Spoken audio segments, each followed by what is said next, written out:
Hey, hey, it's me. I'm here. My name's Austin, and this is Second Run Gaming, and this is a really long and drawn-out intro. I had a cider earlier. It's kind of kicking in. We're playing Massive Chalice, though.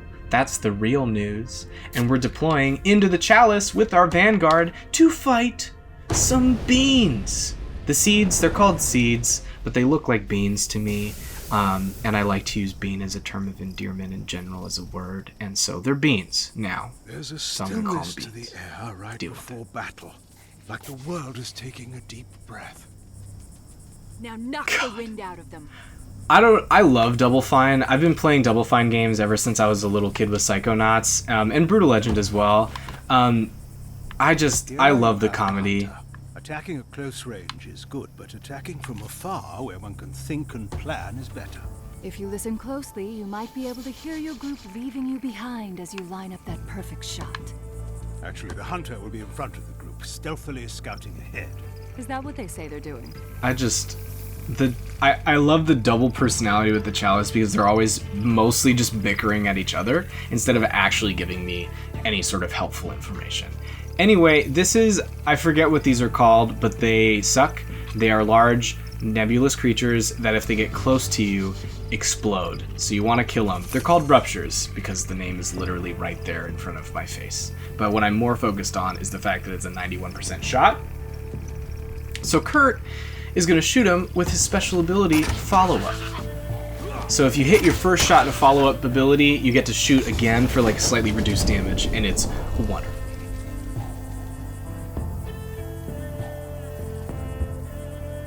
But yeah, I don't know if anybody has played games like Journey or Transistor.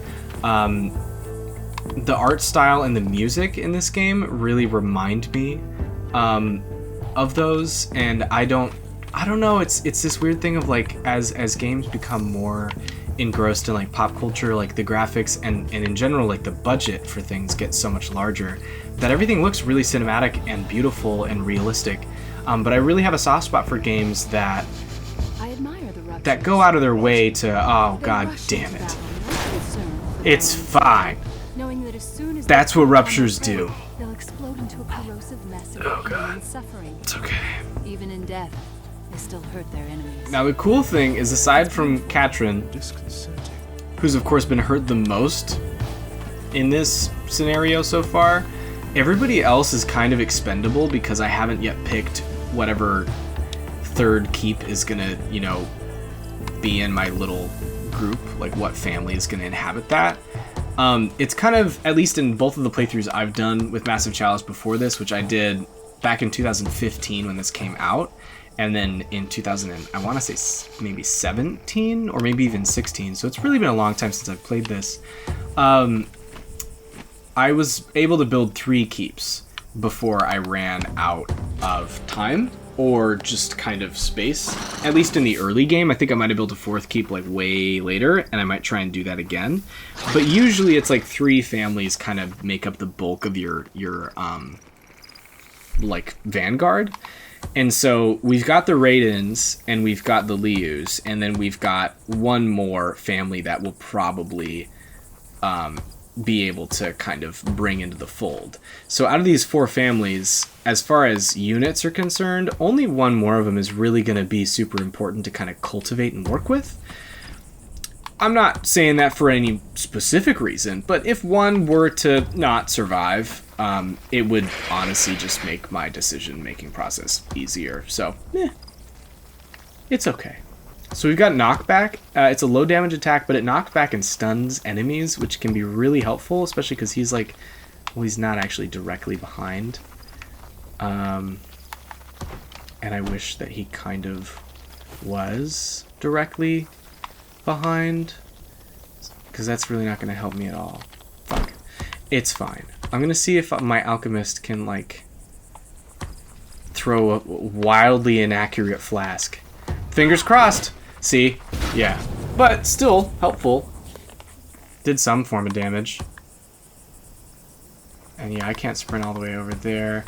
I've got Brett here, but I don't know how fast these dudes walk. I feel like they could move pretty quick, but I'm going to move Brett back here just so that he's with the rest of the crew. And I'm going to move Katrin way the fuck back here because she's like half dead already. And then Killingrad can kind of chill as well. We're just going to let these dudes chill for a second. I'm going to go invisible so I can snipe this explodey boy. And I'm going to hope that they don't have like a way larger run span. They do very little damage. The seeds are more annoying, but much like a lot of like those really weak enemies in games, like if a horde of them is on you, like it definitely is a problem that you don't want to have. Okay, fingers crossed. Wow. Did I say fingers crossed? I shouldn't have. I'm not mad. I'm just more disappointed because that's not what I wanted, and I'm hurt that the game would do such a thing to me. It's fine. I'll just be punching seeds over here. I mean beans, the little guys. They're fun. I like them. I'm not in danger of death when they're hanging out with me. This I hate. This I hate so very much. Well, we're gonna blow this guy up because he's close, and I think the other guys are totally just as close. And I'm a little worried about our hunter and their chances of survival. But you know what? C'est la vie, it is what it is. If they die, they die.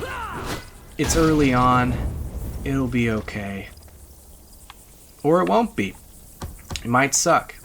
We might be totally screwed. I'm gonna protect my Raiden girl because I need her to not die.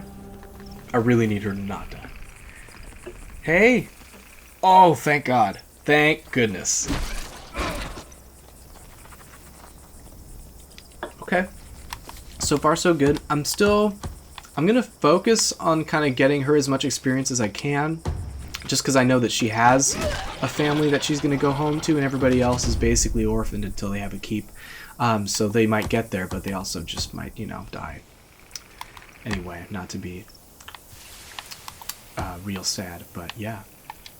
I just don't know what their future holds, and I can't expect anything from them necessarily. Great 91% chance hit. That was so good, and I'm so very proud of you. Is there a chance? Oh, okay.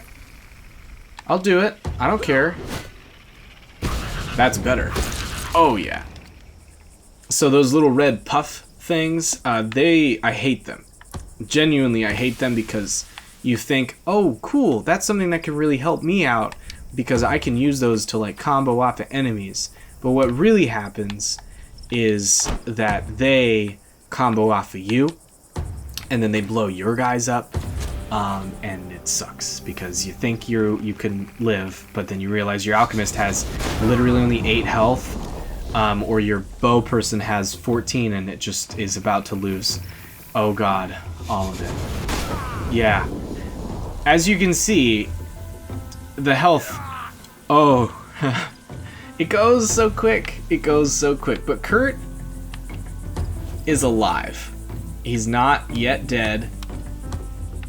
And hopefully that continues. Now, unfortunately, the ground is kind of like really fucked up there.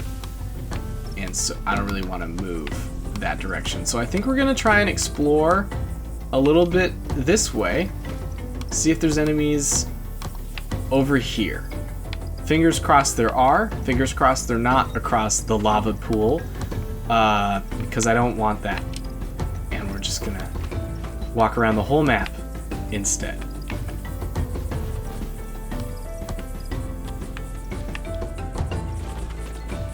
So yeah, I've always kind of loved games like this. Turn-based strategy games are kind of my bread and butter. If you're watching and you know me personally, which is literally all of you probably at this point, I I've been playing games like XCOM and Fire Emblem for literally ever. I think it started just because my grandpa and I played chess a lot when I was really young, and that was kind of the one thing that we bonded over in like my early childhood, and it really stuck with me. And I just have a really tactical mind, so I really like just the strategy that goes into it. So it's really relaxing for me. These types of games are super stressful for other people, much like how I believe probably Dark Souls feels to me, which is like a literal dumpster fire and total nightmare of a time. But I think it's really soothing. It's really fun. I have a great time. So I hope you guys kind of can get some of my enjoyment from it by watching instead of having to play it on your own, because I've talked to a lot of friends about games like this or XCOM and tried to get them into it, but then it's like the way that I describe it is really cinematic and enjoyable, but at the end of the day, if you don't like chess, it's not going to be your cup of tea. But yeah, Massive Chalice super impressed me. It came out of nowhere. I had no idea what it was. But it's one of my favorite turn-based strategy games of all time. It's really unpredictable, which I really like a lot. It's really hard to get good at. It can be infuriating sometimes because of that, but it's so jovial and everything and so comedic that I don't really care. I don't feel bad about having a tough time because the game kind of tongue-in-cheek like winks at you for having a shit time to begin with. I think it takes a lot for a game to like make me still want to go through and do a whole playthrough after I essentially did a first run and died at the end and the credits literally rolled, and I still was like, I'm gonna go back and suffer through 15 or 20 hours of a game just to beat it for real. And I've still picked it up since then as well. I think it means a lot to a game if that replayability is kind of there. So yeah, that's why I picked it for the channel. Also, it's just so cute. The art style is so cute. Double Fine, really, I wish their stuff got a bigger, I don't know, like just following. A lot of people play their stuff, but they're always kind of confined to the little indie digital marketplace sphere, which is not as big of a thing anymore since gaming has kind of become more digital as time has gone on. But it's just, I don't know, not just disheartening, but it's kind of a bummer to see that Double Fine keeps doing a bunch of projects and then they are really fun and really, really unique. But I don't know anybody aside from me and a handful of other people that have actually spent the time to play them and see what they're all about. They don't get retail releases, so they just don't really hit the same market that I think, most games do. So fingers crossed that more things like this come out in the future. Nice. Way to go. Rise and conquer, you punch it real good. But yeah, I go back and forth as to whether or not I like Massive Chalice maybe even more than certain iterations of XCOM or Fire Emblem, just out of this sheer originality of the game.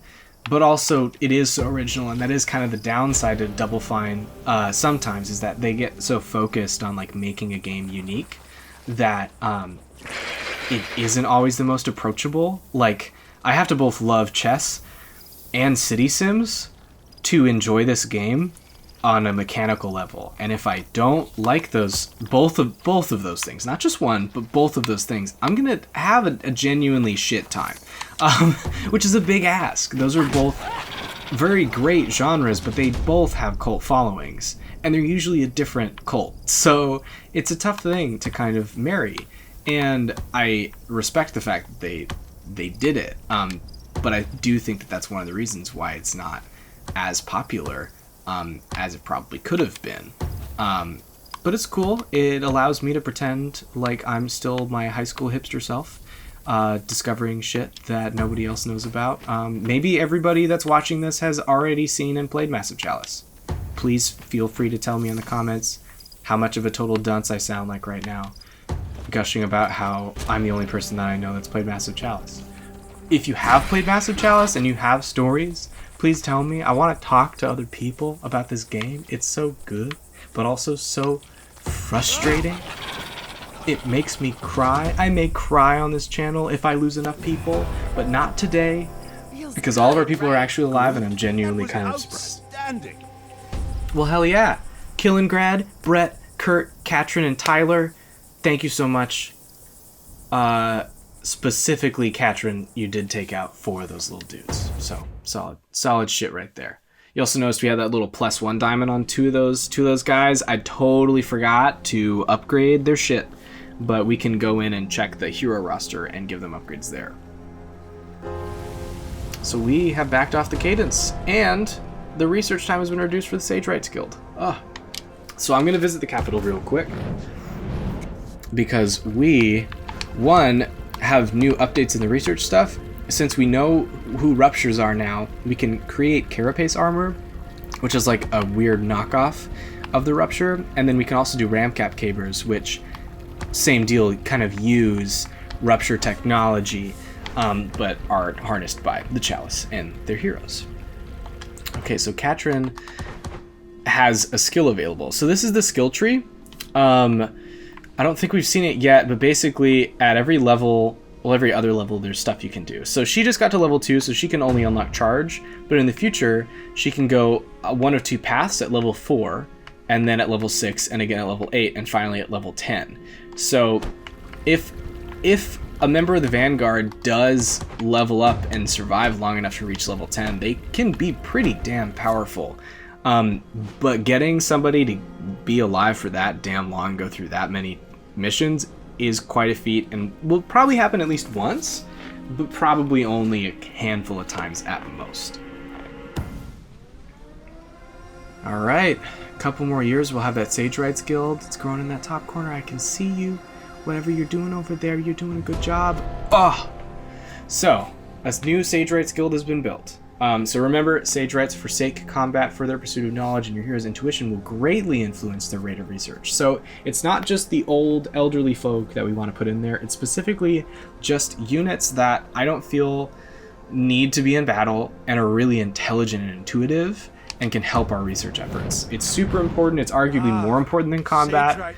So, I was always jealous of those in my class who went on to join their ranks. They ended up designing the rotary trebuchet that's still used in keeps to this day, as well as the first oak and stone crossbow. First time I went to one, I came in for an armor fitting, and by the end, both of my arms were on fire. What a bunch of brilliant scamps they are.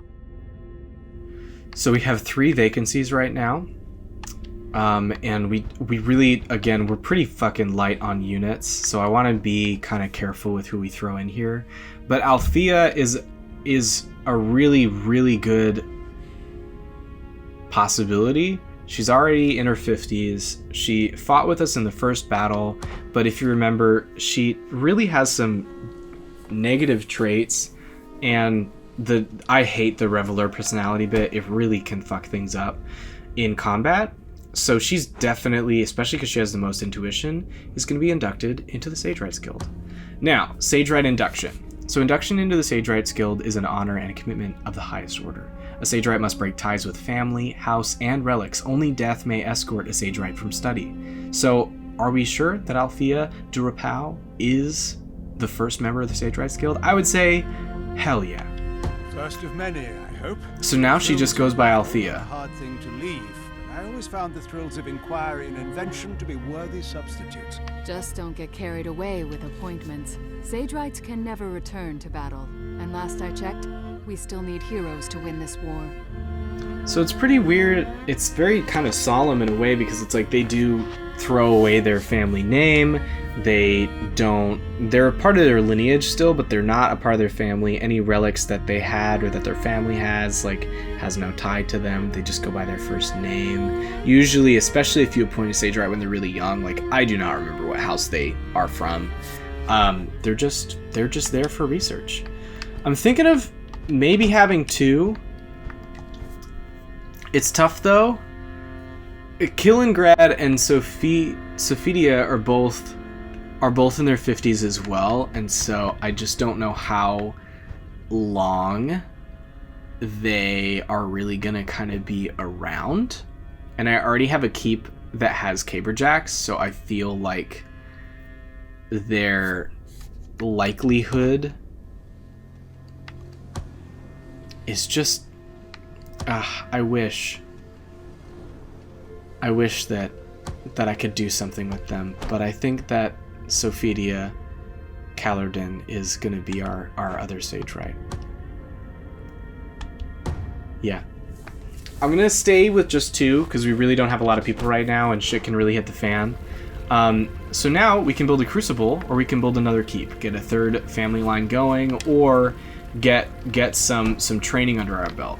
I want to see what the age of all of our heroes is, just because I don't want to accidentally shoehorn ourselves into not having enough people. So we've got 3 members of the Landia family and their caperjacks, and we've got the Raidens, who already have a house, and the Lius have a house too.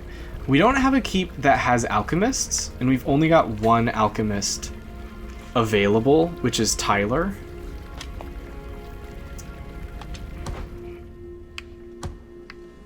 So it might make sense to have a keep of alchemists as well, just so that we have a class that's consistently coming along. It does mean that we're probably dooming the rest of the houses to not really being houses, which is sad, but an unfortunate truth. Tyler is in his 30s, so he'll be almost 40 by the time we get our first keep going. I think that it makes sense just to get another keep going, even though I really want to build a crucible to start training. We don't have a lot of units to really even train. So he's going to go over here because that's increased fertility in the local keep over in the Cinderlands, and I think especially since he'll be a little old by the time that he probably becomes the regent, we might need a little boost there. All right, 8 years. Let's see what happens in the in-between time. Ooh. Choices, isn't it? Fight here, yes. Use this, no. Did he do it? Yes. No. Yes. No. Yes. That's ruling. Well, I hate this one. I don't remember it, but I feel like I vaguely remember it, and I feel like I didn't pick right. So the mark. Amanda McMorty and her recently born baby, Jan, have arrived at the capital in secret and in tears. She tells you that there's a very particular birthmark on her baby's back, the mark of the bard, and it is a very evil omen. Barely intelligible between the sobbings, she exclaims that the moon is red tonight, and she doesn't know what to do. We will not be safe if my child lives. The baby, for its part, seems healthy to you, if a bit smelly, but babies, they poop. So we got a couple options here. One, the mother is obviously crazy and potentially dangerous, so we can commit her and just keep the baby. But if we do that, we lose Amanda as our regent there, which is fine, but also sucks. Alternatively, we can send the baby to be raised by Asharn and keep it a secret. But that could potentially backfire because she could find out at some point. Or, as always, third choice, we could pour chalice water on the baby. So, I think it's quite a stretch to say that the mom's just totally lost it. I get that she's worried, the mark of the bard seems not good, but also I'm not trying to kill the baby right now. But I don't want to commit her because I feel like that could really backfire and create some issues. Plus we lose her, and if the baby does turn out to not be great, that sucks. But option number 2 seems potentially worse because, I mean, if everything's fine, it's great, but the mother could find out and be flippin' angry. Or it could be a problem, and Jan could be the devil incarnate, and House Raiden could then be in super big trouble. Alternatively, just pour chalice water on the baby and see what happens. I'm not good with decisions, and I feel like Massive Chalice gives you one decision that leans hard right and one decision that leans hard left. It's like either this or that, maybe a more renegade or more paragon idea, and then they give you this vague ass fucking cop out comedic relief choice. that a Libra like me, who has a hard time deciding, is like, oh, that third option sounds like me not really having to make a moral or ethical dilemma decision, and instead just refer to the massive chalice on these matters. And so without further ado, because it went so well last time, I think I'm going to pour some chalice water on this baby. Okay. You sure this time? So Amanda splashes some chalice water on the baby's back, and miraculously, the birthmark starts to glow. Jan's entire body shimmers for a moment before it dissipates into a cute burp. With tears in her eyes, Amanda runs up and embraces you. I was wrong. It wasn't the mark of the bard. It was the sign of Muyer. We've been blessed. So Jan Liu has gained the mark of Muyer's status. I don't know what the fuck that means, but that's what I mean about the goddamn massive chalice shit, because the first time someone disappears and she's still gone, we don't know if we're ever going to see Evie again. But Jan now is like blessed. So hell yeah, I was really fucking worried. And I was like, I'm never going to pick the chalice choice again if this is also bad. So I want to look... Oh, he's not in here, I guess. I want to look at Jan and see what that really looks like. So let's go to visit the keep. See how many kids we got. Looks like we got 3. We got Brandon, who's 11, which is really great because... Oh, God, look at the derp that he is. Oh, Prince Joffrey's little brother. What is his name? I don't know. The one that jumps. But anyway, he looks cute. I hope he's got a good life. He's nearsighted. So that's tough. But overall, seems like a nice little boy. Sue looks... Okay, there we go. Same face, different hair. That's how you can tell. Dim-witted, but nimble. 10. I'm really just happy that we're going to have 2 units in the next 4 years that we can use. And then Jan. So Mark of New Year. A blessed sign granting nearby friends in battle increased XP. That's amazing. Awesome. So far the Liu line seems really great. Really happy with the babies we got growing in there. We don't have any kids over here yet, which is fine, but hopefully we get some. Sometimes that can happen. So we'll see. Okay, cool. I saw the little baby icon. The day I finished Hooray. my training and set off for the capital. There was a lot of crying. Mostly from the kids I crushed during my advanced gouging final. What a day that was. It always arrives faster than one expects. So we're at graduation day. Oh my god. Excuse me. So, graduation day. When heroes come of age, they are transferred to the capital for active duty. They can be sent to fight the Cadence on tactical missions or assigned to be regents, partners, sage rights, or standards. There's a lot that can be done. But either way, Brandon, look at our little boy, all grown up. He still can't see. He's still impressionable. He's not going to have a good time with kids, so he's not going to be the regent of House Liu, most likely. Rebel personality, which, I mean, fucking whatever. It's fine. Teenagers, am I right? But he's optimistic, and he's insightful. So, decent. Not too bad. Jan's 3 now. We've got Magnus. I love that name. Strong-willed, but clumsy. So, you know, give and take. And then we have a kid over here now. Just one. But one's better than none. Rosemary. Who's got 2 really great traits. Rosemary, way to come out the door kicking. Real quick, I'm going to check our timeline.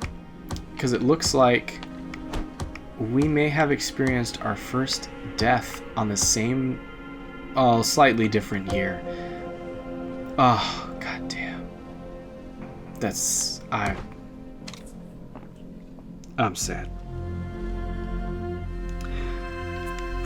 I was really hoping it wouldn't be Killengrad, because I kind of wanted him to just be my knight in gray, shining hair and armor up until at least 75. But Killengrad Caladan has died at the age of 60.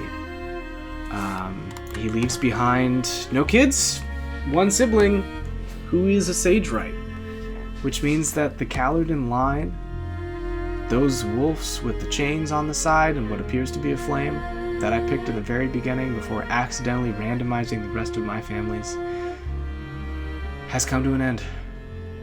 And just like that end, I think this is a perfect spot to end off. Thank you so much for watching.